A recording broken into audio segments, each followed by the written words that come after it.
안녕하세요. 오늘도 사연 살롱을 찾아주셔서 감사합니다. 저는 경기도 고양시에 사는 30대 초반의 여성이에요. 지금은 시아버지 댁과 가까운 곳에서 혼자 살고 있고요. 결혼 1년 6개월 만에 혼자가 되었는데 불싱 아닌 불싱이랄까요? 남편과는 이혼이 아닌 사별로 헤어지게 됐어요. 남편을 보내면서 무슨 일이 있었길래 사연을 보냈을까 궁금하실 것 같아요. 여전히 먼저 가버린 남편을 생각하면 눈물부터 나오고 보고 싶은데 그래도 이렇게 되짚어보는 데에는 꼭 들려드리고 싶은 이야기가 있기 때문이에요. 바로 시아버지에 대한 건데요. 혹시 저처럼 남편과 사별하신 분들은 시댁과 어떻게 지내시는지 궁금하네요. 저 같은 경우가 또 있을까 싶어서요. 그러면 저와 남편, 그리고 시아버지 사이에 어떤 일이 있었는지 지금부터 이야기해 볼게요. 저는 남편과 꽤 오래 알고 지낸 사이였어요. 대학 1학년 때 남편은 복학하고도 4학년 졸업반이었으니 저랑 4살 차이가 났죠. 호감형에 늘 주변에 사람이 많았던 남편에게 저는 첫눈에 반했고 남편은 혼자 조용히 있기를 좋아하는 제가 자꾸 눈에 밟혔다고 하더라고요. 서로의 마음이 통했었나 봐요. 이제 와서 털어놓는 건데 남편이 대학 때 제 가재 꽤 많이 도와줬어요. 저도 남편이 취업할 때 자료조사나 각 기업의 정보 같은 걸 많이 알아보고 힘이 되어주려 노력했고요. 가끔 싸울 때도 있었지만 심각하게 간 적은 없었고 저는 남편과 함께 있는 게 너무 편하고 자연스럽기만 했어요. 처음 만났을 때도 왠지 정이 가고 알고 지내던 사람 같았거든요. 그 느낌이 쭉 간 거죠. 그렇게 저희는 많은 시간을 함께한 후 결혼을 하게 됐어요. 결혼 준비할 때에는 제가 전에 없이 예민해지기도 했고 그건 남편도 마찬가지라서 처음으로 서로 짜증도 내고 화도 냈던 것 같아요. 하지만 몇 시간도 안 돼서 남편이 저한테 먼저 미안하다고 하고 맛있는 걸 사주고 선물도 사주며 마음을 풀라고 하더라고요. 그런 걸 받고 있다 보니 남편한테 미안해졌어요.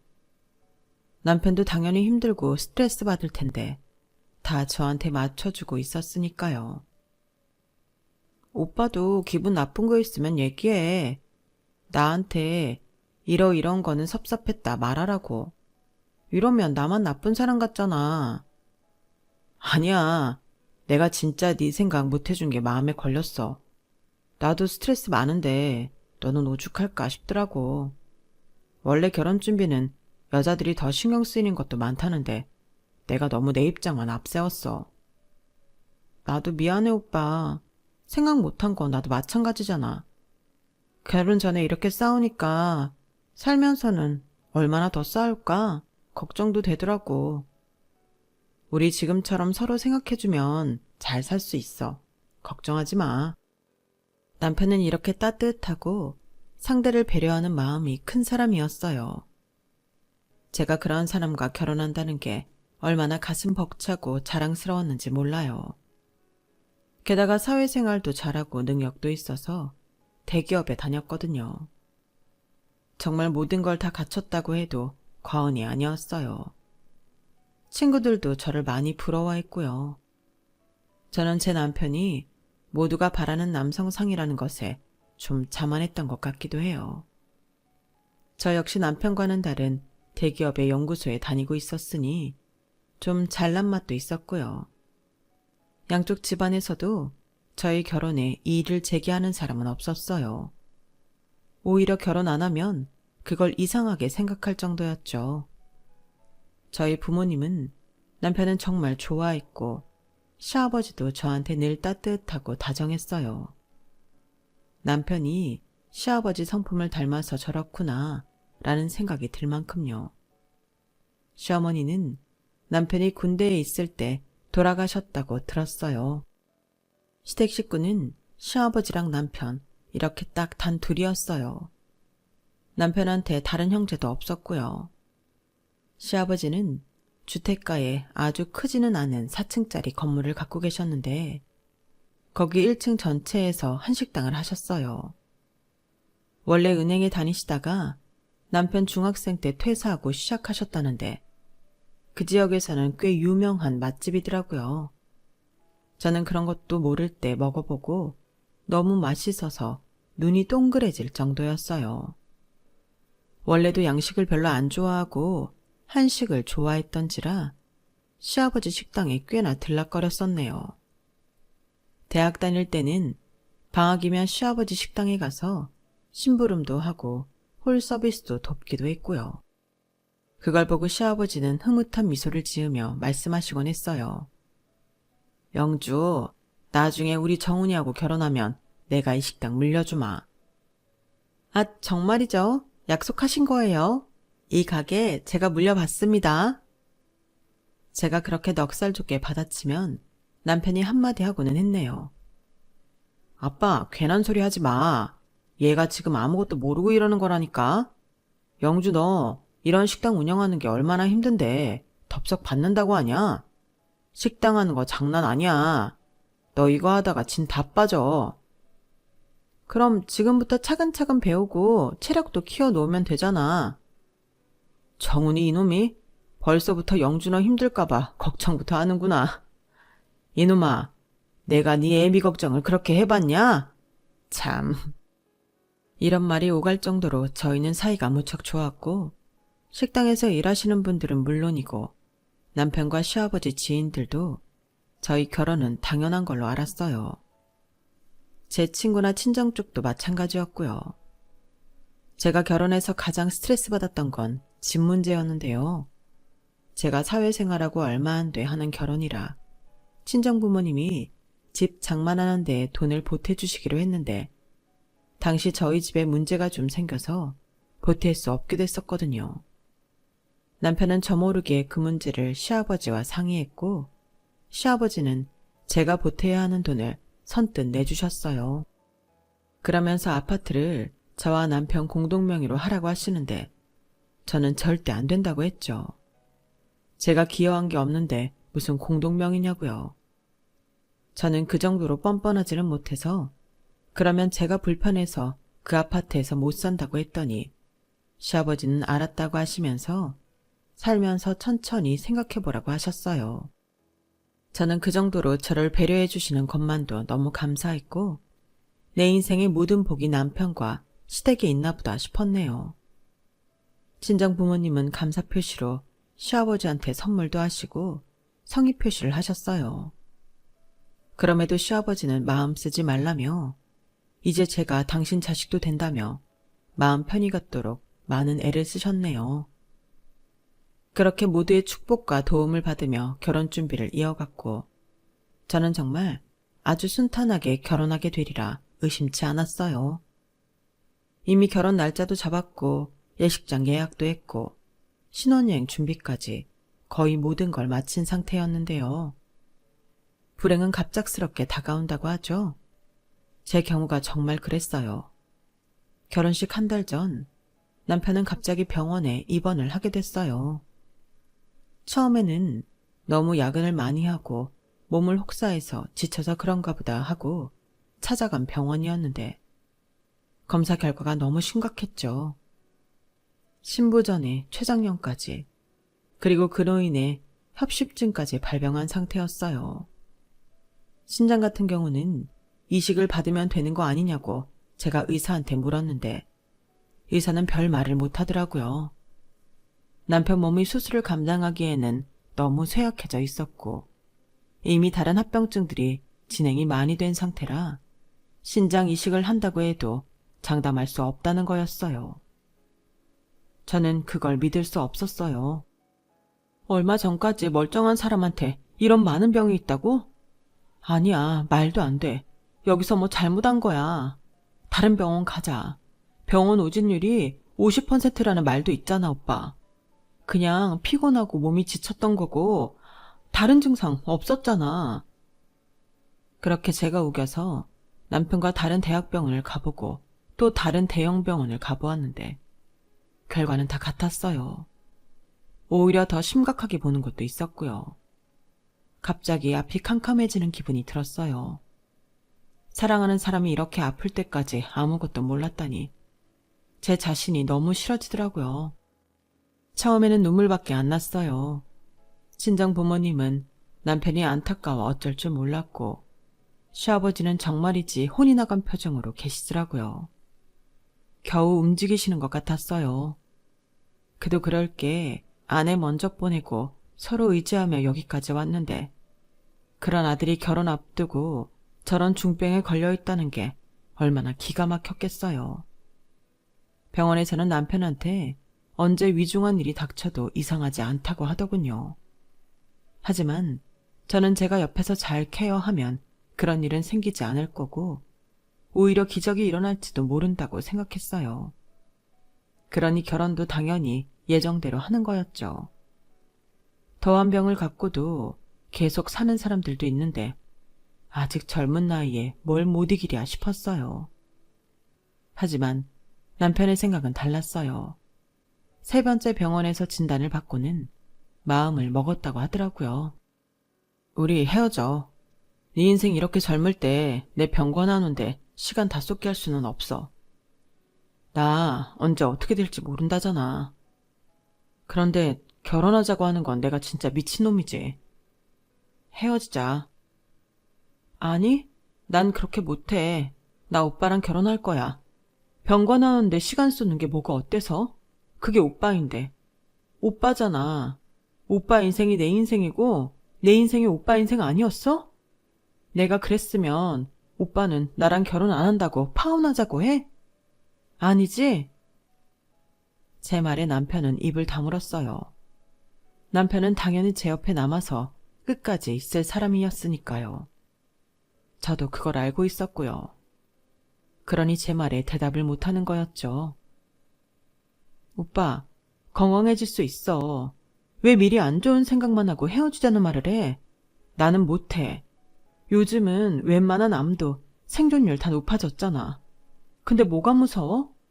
오빠 몸 좀 좋아지면 신장 이식도 생각해 볼 수 있지 않겠어? 왜 우리 미래를 이렇게 쉽게 놓아버리려고 해? 나랑 같이 해. 우리 같이 이겨보자고. 우리가 너무 잘 맞고 잘 지내니까 누가 시샘에서 이런 장애물을 갖다 놨나 봐.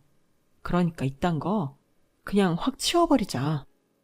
그래도 네가 나 때문에 힘든 거 싫은데 내가 어떻게 너한테 나랑 함께 해달라고 하겠어. 네가 고생길이 훤한데. 오빠랑 있는데 뭐가 고생길이야. 오빠가 나 고생시킬 사람 아닌데? 그러니까 그냥 결혼해. 아니 해야 돼. 친정 부모님 역시 남편을 한 가족으로 생각했기 때문에 이제 와서 병 때문에 결혼하지 말라는 건 입 밖에 내지도 못하셨어요. 제가 결혼한다고 하니 그러라고 하셨죠. 남편의 마음도 많이 신경을 써주셨고요.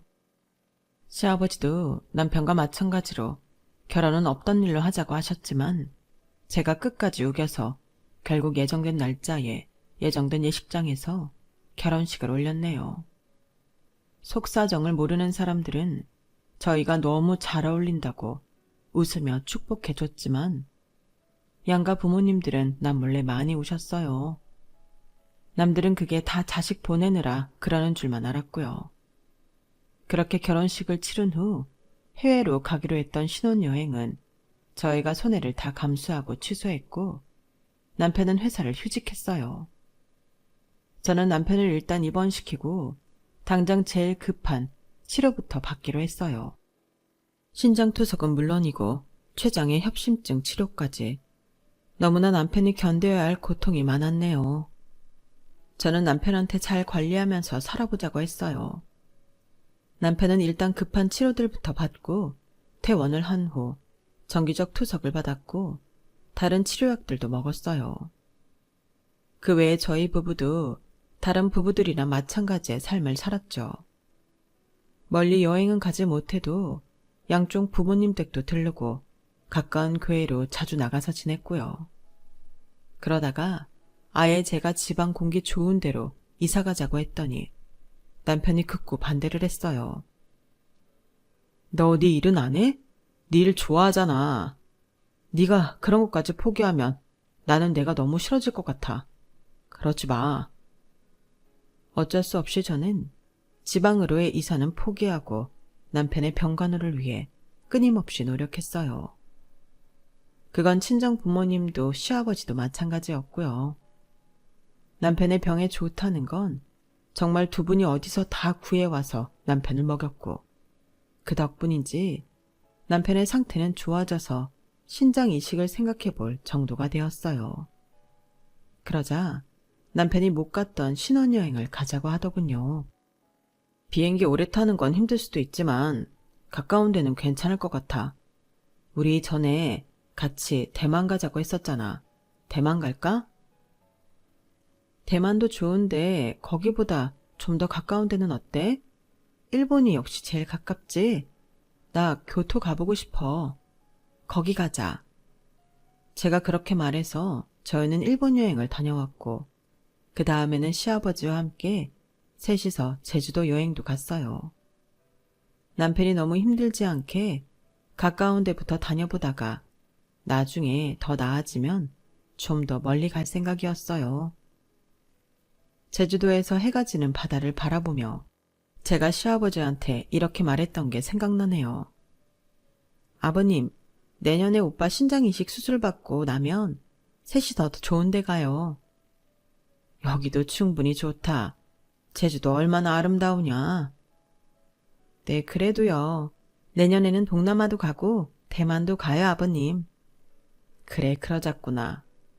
영주야, 너한테는 정말 고맙다는 말밖에 할 말이 없구나. 너 아니었으면 우리 정훈이 벌써 어떻게 됐을 거다. 이게 다 네 덕이야. 아니에요. 제가 뭐 한 게 있다고요. 오빠가 워낙 뭐든 관리 잘하는 사람이잖아요. 너무 알아서 잘해서 저 힘든 거 하나도 없어요. 영주 너도 몸 잘 챙겨야 돼. 정훈이 챙긴다고 네 몸 소홀히 하면 안 된다. 알았지? 네, 그럴게요. 아버님한테 너무 신경 못 써드린 것 같아 죄송하네요. 내 걱정은 할 필요 없다. 내가 원래 강골이지 않냐.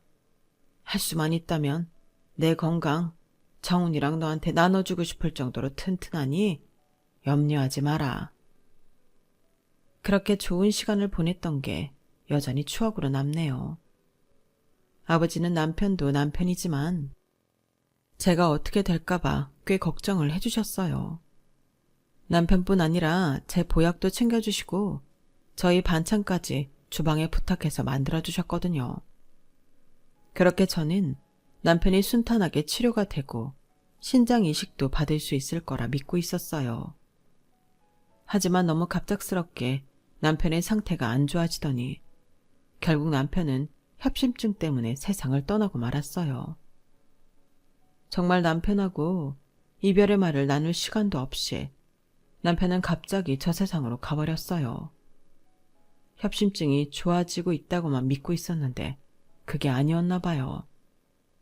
남편은 자기가 그렇게 가버릴 줄 알았던 건지 그즈음 한 2주를 아주 평온하게 잘 지냈어요.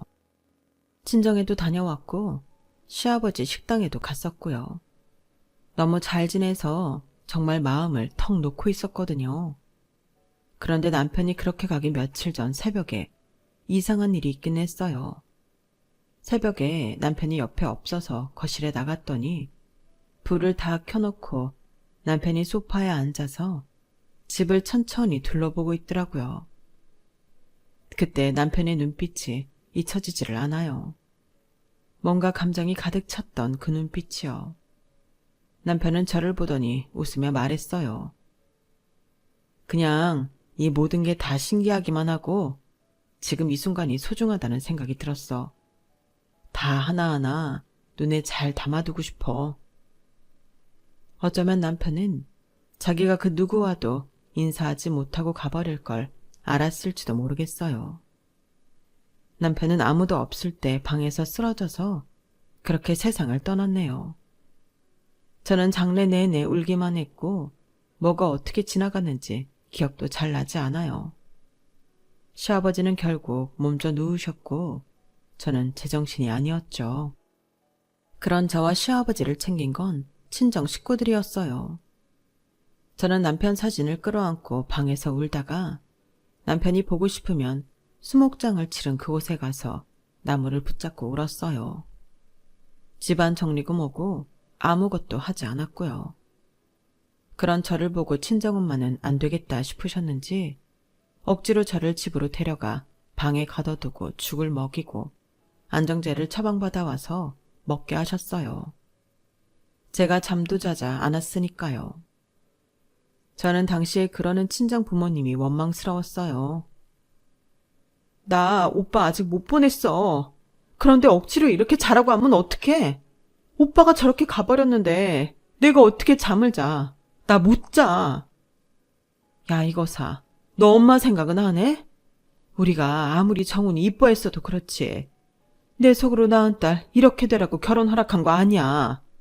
너, 네 엄마 아빠는 속 다 타들어가도 괜찮아? 그러지 말고 제발 마음 좀 잡아. 너는 살아야 될 거 아니야. 엄마는 저를 붙잡고 우셨고 저는 남편의 죽음을 받아들이지 못해 울었어요. 저는 남편의 물건을 정리하려고 하는 친정 식구들에게 화를 내고 아무것도 손대지 못하게 했어요. 집으로 돌아온 저는 현관 비밀번호까지 바꿔버리고 아무도 들어오지 못하게 했어요. 일단 제가 남편의 죽음이 납득되어야 했고 그래야 다른 것도 정리할 수 있을 것 같았거든요. 하지만 시간이 갈수록 남편이 그리워져만 갔고 남편의 물건들을 보며 저는 겨우 하루하루 잠이 들 수 있었어요. 시아버지는 하루에도 몇 번씩 저한테 전화를 하셔서 제가 괜찮은지 확인을 하셨어요. 그때마다 저는 시아버지한테만큼은 제정신인 척을 했던 것 같아요. 이제 잘 정리하고 있다. 괜찮아질 거다. 이렇게 의연하게 보이려 노력을 했죠. 안 그러면 시아버지가 더 힘드실 것 같았거든요. 저는 남편을 잃었지만 시아버지는 몇십 년을 키운 아들을 잃은 거잖아요. 그러던 어느 날 시아버지가 무작정 찾아오셔서 문을 열라고 호통을 치시더라고요. 어쩔 수 없이 문을 열었더니 시아버지는 저더러 얼른 남편 물건들을 정리하라고 단호하게 말씀하셨어요. 어째 네가 집 밖으로 한 발짝도 안 나오는 것 같아서 와봤다. 정은이 물건 정리했다더니 보내지도 않고 설마 했더니 역시나구나. 아버님, 저 아직은 안 돼요. 아직 못 치우겠어요. 그러니까 나중에 다시 연락 주시고 오늘은 이만 가시면 안 돼요? 안 된다. 정훈이 간 지 3개월이야. 너 언제까지 이럴 거야? 부모가 돌아가셔도 3일상 후에는 다들 먹고 산다. 회사도 가고 사람들하고 어울리면서 살아. 근데 너는 이게 뭐냐? 이러고 있으면 정훈이가 저 세상에 어떻게 가겠어? 네 옆에서 계속 맴도니까 너도 더 정훈이가 그리운 거다. 얼른 정리해라. 아니다. 내가 오늘 사람들 불러서 다 정리할 테니까 너는 네 친정이 가라어서. 아니요. 저 못해요. 여기 제 집이에요, 아버님. 이거 제 남편 것들이고요. 내가 진짜 내 속마음 얘기 안 하려고 했는데 어쩔 수가 없구나. 나 진짜 너네 결혼시킨 거 후회한다. 내가 사주 잘 보는 유명한 사람 아는데 그 사람이 그러더라. 너랑 상성이 안 맞아서 정훈이가 그런 병도 걸리고 먼저 간 거라고. 내가 요즘 같은 세상에 그런 말이 어딨냐 했는데 그 말이 맞았던 것 같다. 근데 네가 그렇게 죽은 내 아들까지 안 놔주고 있으니 내 아들이 어디 편히 저 세상을 가겠냐? 네가 정훈이 잡아먹은 거라고. 저는 시아버지 말씀에 너무 큰 충격을 받았어요. 설마니 시아버지가 저한테 그런 말을 하리라고는 꿈도 꿔본 적 없었거든요. 그렇게 저한테 잘해주시고 뭐든 제가 잘했다고 하시던 분인데 이렇게 매정하게 저한테 무시무시한 말을 하시니 저는 가슴이 다 무너지는 것만 같았어요. 내가 정훈이 결혼을 막았어야 되는데 그게 내 죄다. 더는 내 아들한테 죄짓고 싶지 않으니까 너는 네 집으로 돌아가. 여기가 네 집이라고? 이거 우리 정훈이랑 내 돈으로 산 집 아니냐? 너는 네가 공동명의 안 한다고 했으니 이 집에 권리 없다. 그러니 썩 네 집으로 가. 아버님, 갑자기 왜 이러세요? 이러지 마세요. 왜 그런 무서운 말씀을 하세요? 저 영주잖아요. 아버님이 좋아하시는 영주요. 네가 암만 이뻐도 내 새끼만 하겠냐? 며느리도 결국은 남이다. 그러니까 얼른 네 집으로 가. 나 오늘 내가 가지고 갈 수 있는 건 갖고 가련다. 그렇게 시아버지는 저한테 화내고 냉정한 말을 하셨고 그날 남편 책하고 옷가지를 정리해 가셨어요. 하지만 저는 시아버지 말대로 집을 정리하지 못했어요. 회사도 휴직계를 내고 안 나갔고요. 친정 부모님은 어떻게든 저를 집에서 빼내려고 했지만 저는 말을 듣지 않았어요. 저는 남편과의 추억을 잃기 싫어 아침마다 남편과 하던 산책길을 다녀오곤 했는데요. 어느 날 그렇게 남편하고 다니던 산책길을 갔다 왔는데 그 사이에 집이 싹 비어버려 있었어요. 저는 너무 놀라서 이게 어떻게 된 일인지 알아보느라 허둥댔죠. 그랬더니 경비원 아저씨께서 오전에 제가 나가고 바로 이삿짐 차가 와서 1시간도 안 돼서 전부 실어갔다는 거였어요. 이삿짐 센터 직원들 전부 다 온 것 같다는 거였죠. 보니까 시아버지가 1인당 1단까지 2배로 쳐서 빠르게 다 정리하고 제 짐은 친정으로 보내버렸더라고요. 친정 부모님도 이삿짐 트럭이 오고 나서야 알았다고 하시더라고요. 저는 시아버지한테 울며 전화를 했어요. 아버님, 너무하세요. 이렇게 다 가져가 버리시면 저 어쩌라고요. 오빠랑 찍은 사진들만이라도 저 돌려주세요. 네? 오빠랑 같이 쓰던 그릇들도요. 오빠랑 같이 덮고 자던 이불도요. 안 된다. 아니 못 줘. 정훈이 쓰던 거 다 불태우고 나머지는 재활용 센터로 다 보내버렸다. 사진? 한 장도 남김없이 다 태웠으니까 더는 찾지 마라. 아버님, 제가 나중에 다 정리한다고 그랬는데 이러시면 어떡해요. 정말 너무하세요. 네가 그러고 있어서 정훈이 저 세상 못 가는 거다. 알겠어? 너랑 정훈이 이제 부부 아니야. 그 집에도 다시는 가지 마라. 내가 전에도 말했지? 그 집 내 거야. 정훈이랑 내 돈으로 산 거라고. 네 명의로 안 되어 있으니까 네 권리 없어. 그런 권리 같은 거 저 안 따져요. 제가 그 집 탐나서 거기 있었던 거 아니에요. 오빠랑 제 집이잖아요. 이제 아니라고. 내 말 똑똑히 들어. 너 네 인생 살아. 내 아들 그만 놓으라고. 다시는 그 집 가지 마라. 내가 경비원한테도 단단히 일러뒀으니 그런 줄 알아. 그 집 부동산에 내놨어. 네가 그 집 파는 거 방해하면 나 경찰에 신고할 거다. 저는 그저 울 수밖에 없었어요. 저렇게 강경하게 나오시니 제가 할 수 있는 게 없었죠. 제가 신혼집 아파트 밖 계단에 걸터앉아 펑펑 울기만 하니까 경비원이 시아버지한테 연락을 했나 보더라고요. 시아버지는 저희 부모님께 연락을 했고 저는 부모님 손에 이끌려 억지로 친정으로 가게 되었어요. 그 이후로 시아버지는 제 전화를 일체 받지도 않으셨고 연락 한 번을 하지 않았어요. 그러자 엄마도 시아버지 불평을 하셨어요. 바깥 사돈 해도 너무하시네. 아니 네가 무슨 지 아들을 잡아먹었다고 어디서 말 같지도 않은 소리를 듣고 와서 너한테 이런다니.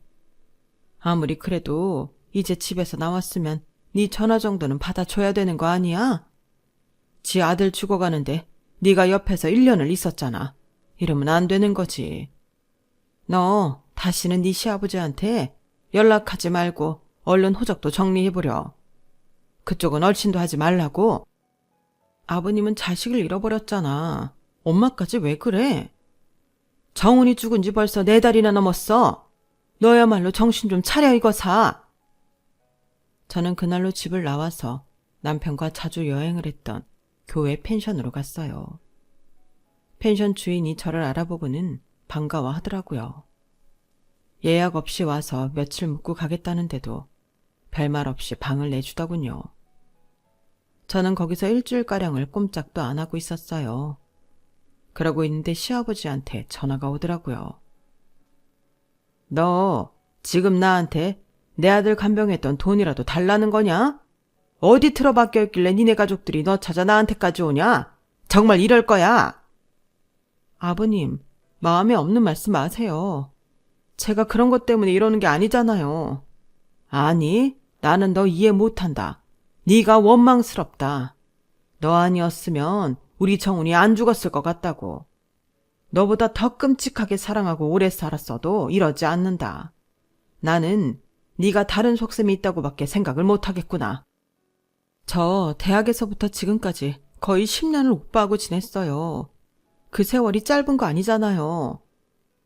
그보다 더 긴 세월 잘 지냈어도 이러지 않아. 당장 집으로 가. 아니면 네가 딴 속셈이 있어서 그런다고 생각할 거다. 알겠어? 네가 정훈이 진짜 사랑했다면 이러면 안 되는 거다. 당장 네 집으로 돌아가. 너 정훈이랑 자주 갔던 펜션에 있는 거 안다. 내가 펜션에 전화해서 확인해봤어. 너 그 펜션에서도 쫓겨나고 싶냐? 그냥 네 발로 순순히 나와라. 결국 저는 말씨름하다가 지쳐서 잠들어 버렸는데 그 사이 친정 식구들이 와서 저를 차에 태워 집으로 갔어요. 친정 부모님은 그런 저를 보고 어쩔 줄 모르고 애를 태우셨고 그러다가 엄마가 피로가 쌓여 잠깐 실신하는 일이 생겼어요. 그걸 보니 정신이 들더군요. 내가 힘든 것도 힘든 거지만 엄마가 잘못될까봐 겁이 덜컥 난 거였어요. 엄마는 링거를 맞으며 제 손을 잡고 우셨어요. 영주야, 제발 네 인생 살자. 어? 이제 새 출발하자. 엄마도 너무 힘들어. 저는 울면서 알겠다고 했고 다시 직장으로 복귀를 했네요. 그러면서 남편을 잇기 위해 바리스타 자격증을 땄어요. 베이킹도 배우러 다녔고요. 뭐라도 해야지. 안 그러면 남편 생각이 났거든요. 그리고 친정 부모님과 함께 여행도 다녔어요. 생각해보니 제가 오빠만 신경 쓰느라 친정 부모님한테 잘해드리지를 못했더라고요. 또 다른 후회를 남기고 싶지 않아서 친정 부모님한테 잘하려고 애를 많이 썼네요. 그러면서 생각날 때마다 시아버지께 문자를 남겼지만 시아버지는 단 한 번도 제게 답을 하지 않으셨어요. 정말 독하게 저를 끊어내시는 것 같더군요. 정말 제가 남편을 잡아먹었다고 생각하는 것 같아 섭섭하고 마음이 아팠어요. 그렇게 시간이 지나고 나니 차츰 저도 원래대로 돌아왔고 생활에 의욕도 생기더군요. 신기할 정도로요. 남편 없이 다시는 아무것도 못할 줄 알았는데 사람은 살면 어떻게든 또 사라지더라고요. 남편에 대해서도 아련하고 아픔도 있었지만 아주 좋은 추억으로 남겨지고 있었어요. 하지만 시아버지에 대한 섭섭함은 여전했어요. 그렇게 저한테 잘해주시더니 자기 아들 잡아먹었다고 호령을 하던 게 잊혀지지 않았거든요. 그렇게 시간이 지나고 시아버지에 대해서도 모든 기대를 놓아버렸을 즈음 느닷없이 시아버지 문자를 받았어요. 한번 보자는 거였어요. 저는 싫다고 할까 하다가 일단 뵙기로 했죠. 아무리 저한테 모진 말을 했다고 해도 사랑하는 제 남편의 아버지이고 그 전까지는 정말 저를 딸처럼 아껴주시던 분이었으니 한번 인사는 드리는 게 예의겠다 싶었어요. 그렇게 저는 오랜만에 시아버지 댁을 방문하게 됐는데 시아버지는 그새 바싹 늙어서 또래보다도 훨씬 나이가 많아 보이더라고요. 그걸 보고 야 깨달았어요.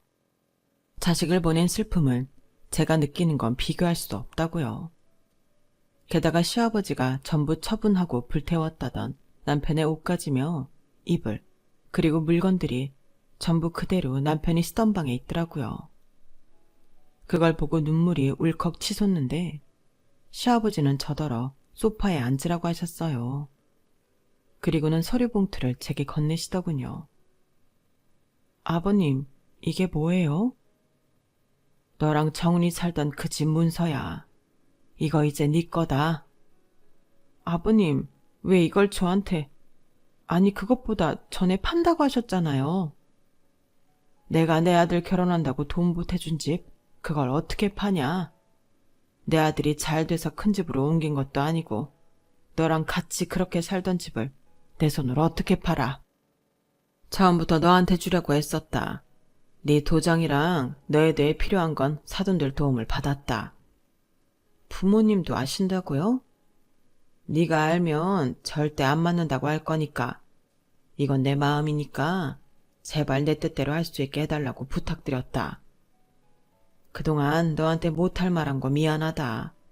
네 연락도 일부러 안 받은 거야. 너 그대로 두면 안 될 것 같아서. 너는 너대로 살아야 되는데 아주 사람이 못 쓰게 될 것 같다구나. 저와 남편이 살던 아파트는 제 이름으로 되어 있었어요. 시아버지가 명의 이전까지 마치신 거였죠. 저는 너무 놀라서 아무 말도 할 수 없었어요. 게다가 친정 부모님도 알고 계셨다니 이게 무슨 일인가 싶더라고요. 너 그대로 두다가는 너까지 어떻게 될 것 같았다. 내 아들 간 거야 어쩔 수 없다만 멀쩡한 사람까지 저 세상 보내면 이건 내 죄다 싶었어.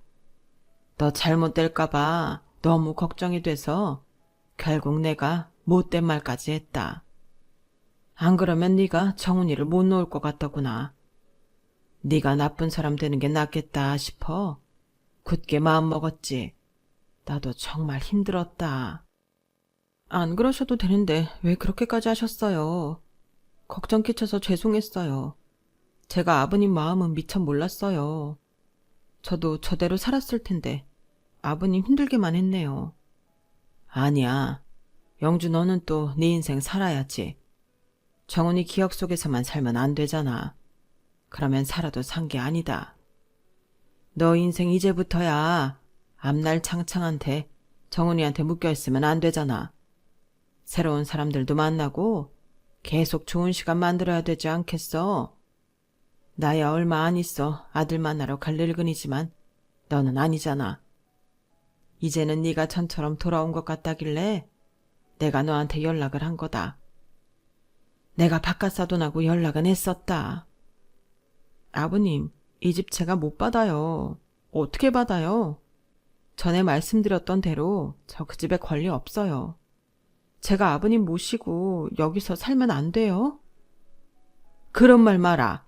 왜 남의 집 귀한 딸이 여기 와서 늙은이 시중 들며 사냐? 네가 정훈이한테 쏟은 애정 그게 너무 고마웠다.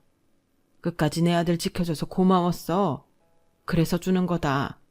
나는 정말 네가 앞으로 잘 되기를 바란다. 다른 건 없으니까 가끔 연락이나 하면서 살자. 시아버지는 제 앞날을 위해 일부러 모진 말씀과 행동을 했던 거였어요. 제가 못 받겠다고 하니 서류를 제 손에 쥐어주시며 정말 잘 살았으면 좋겠다고 하는데 저는 진짜 우는 것밖에 할 수 있는 게 없었어요. 아버님 말씀대로 잘 살게요. 제 연락만 받아주세요.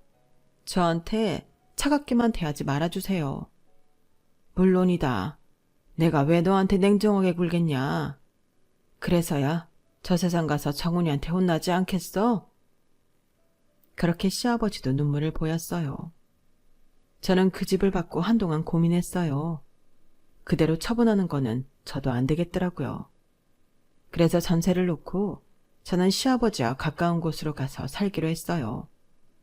친정집과도 대중교통으로 20분 거리여서 부모님도 그러라고 하셨어요. 한때 시아버지의 진심을 모르고 원망하고 섭섭했던 게 너무 죄송스럽더라고요.